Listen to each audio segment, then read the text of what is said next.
So if you remember, I'm just going to bring this up. We create an array int numbers equals new int size 10. If we create an array, that array is static. It is 10 indices in this array. It cannot grow, it cannot shrink, no more or no less.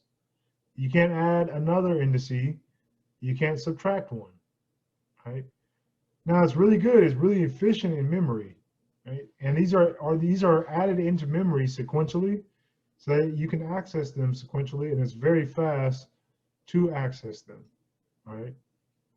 But it's not very dynamic. You can't add and subtract from the array, at least the size of your array.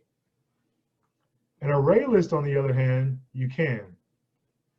It's less efficient, but it has a little bit more functionality, or a little bit more dynamic functionality.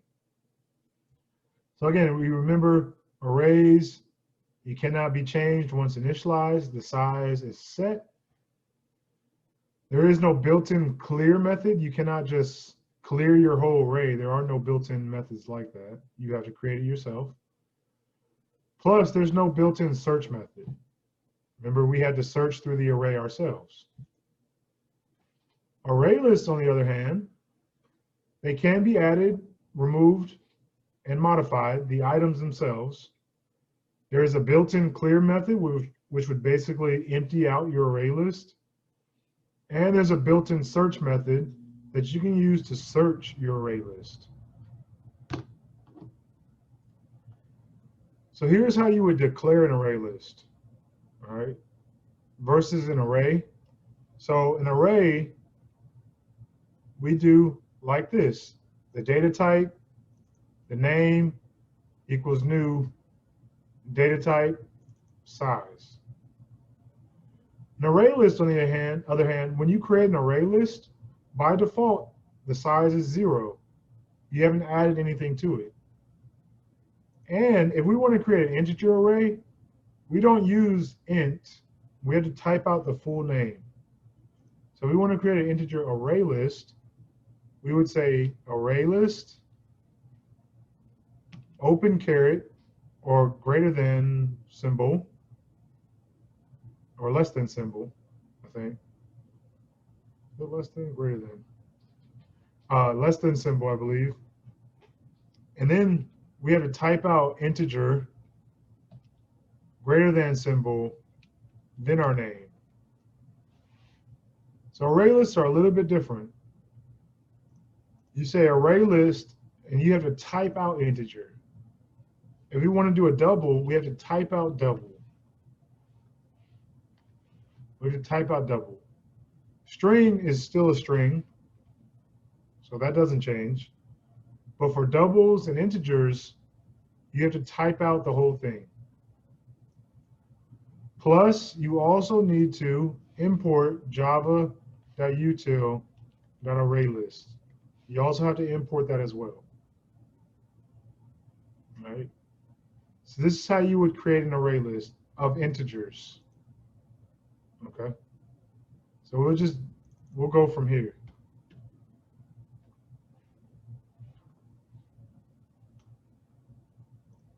So that's an integer array list. Okay. Now to actually instantiate or create the array list, we still need our new keyword array list.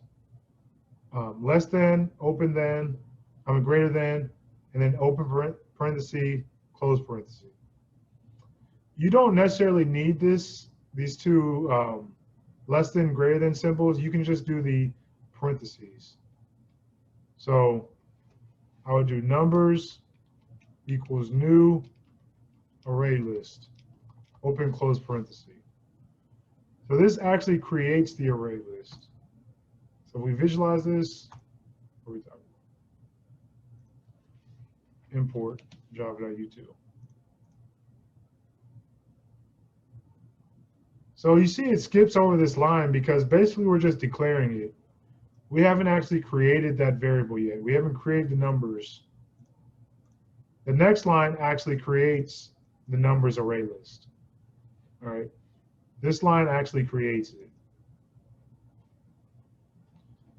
Now you can do all of that on the same line.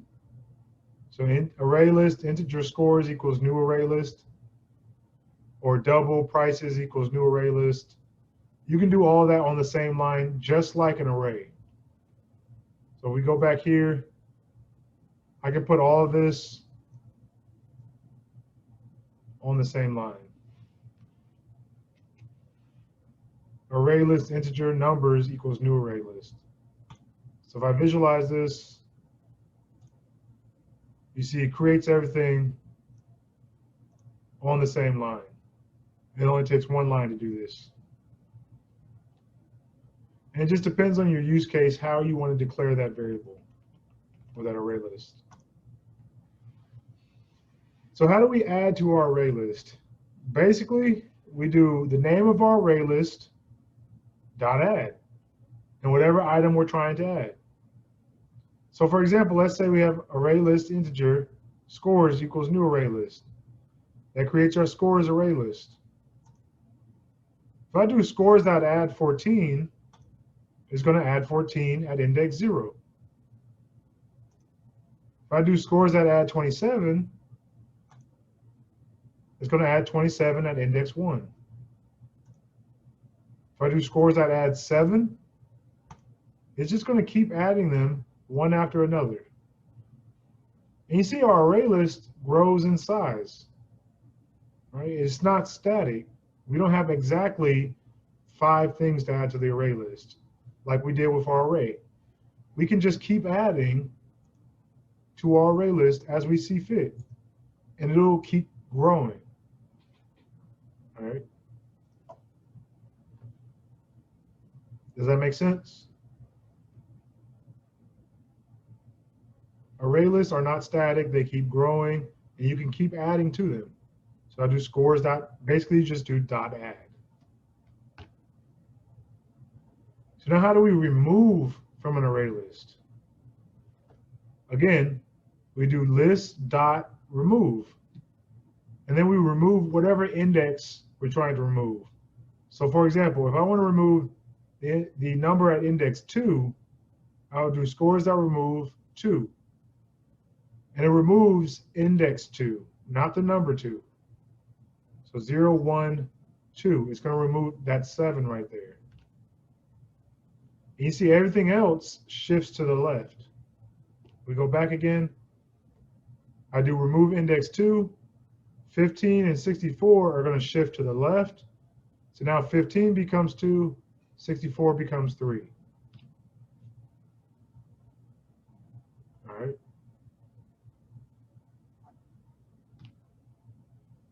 Now if I remove index 0, again, everything else is going to shift left. We're going to move 14, everything else shifts left. Cool on remove. Everybody understand that? All right. Setting. Setting is similar to adding, except we want to set whatever the value is equal to what we pass in. So we set this index to this value. So for example, we want to set index 2 to 31. Index 2 to 31. Mind you, this index has to be inside your array list or you will get an error. So if I put an index 5 right here, I will get an error because there is no index 5. But I want to set index 2 to 31, so you'll see index 2 becomes 31. I want to set index 0 to 12. Index 0 to 12. Make sense? So we've learned adding, we learned removing, we've learned setting. All right, let's keep going. Getting. So if I want to get a value, right, you would just do your list dot get whatever index you're trying to get. So I'd say scores dot get index 1.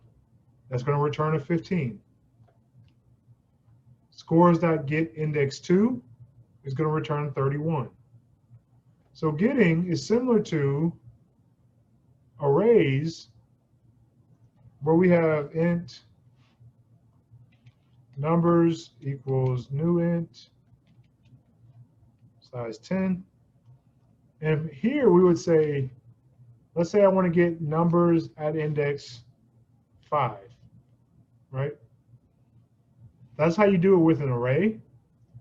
With an array list, I would say numbers dot get index 5. That's the difference. With an array, you would just do your brace, your index. With an array list, you have to say dot get your index. Okay? That's the difference between an array list when you're getting something. All right. Remember, with an array, if I want to set index 5 equal to something, I would say numbers at index 5 equals 15. That would set index 5 equal to 15. With an array list, you would say numbers dot set index 5 comma 15. So this is how you would do it with an array list. All right. This is how you do it with an array. This is how you do it with an array list. Mind you, your array list has to have an index 5. That means you previously had to have added 5 or more, or 6, at least 6 indices to your array list, or this will give you an error. There is no index 5 with an array list until you add those to it. Array lists start as empty lists. You have to add stuff to them in order to have an index 5. All right, let's keep going. Searching. So ArrayList has a built-in search method. List.contains, whatever value you're looking for. This will return either true or false. So if I do scores.contains 64, if we look at our scores array list, there is no 64. This returns a false. If I say scores.contains 12, this will return true. There is a 12 in our scores array list. Sorting, again, there's a sort method as well. Previously, we did arrays.sort. For array lists, we do collections.sort. So we would have to import java.util.collections. And we would say collections.sort our numbers array list. That's how you would sort your array list in increasing orders. So from smallest to largest. Okay? Smallest to largest, collections.sort. If you remember previously, to sort an array, it was arrays.sort. Okay?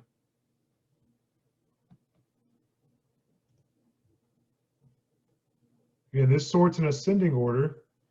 With an array list, we can also do descending order.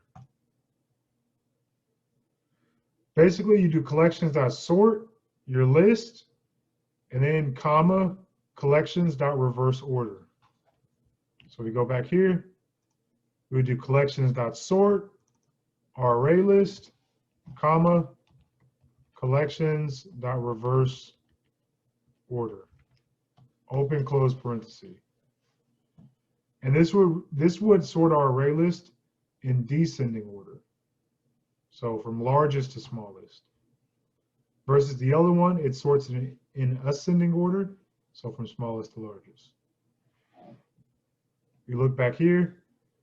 If I call collections.sort scores, collections.reverse order, what you'll see is it'll sort this in descending order. So from 31 to 12. So we go back. I call that collections.reverse order. It's going to sort it in descending order.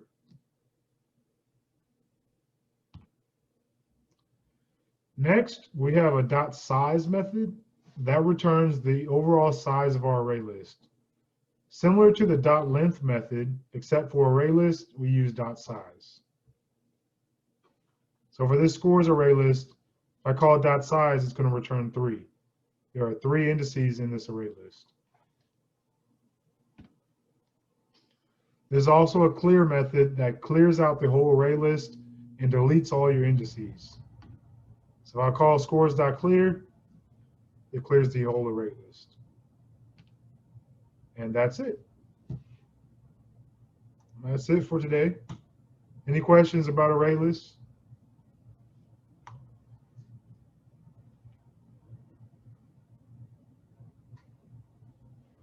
All right, if there's no questions, I will see you all on Wednesday. For those of you who want to stay after, you are more than welcome to.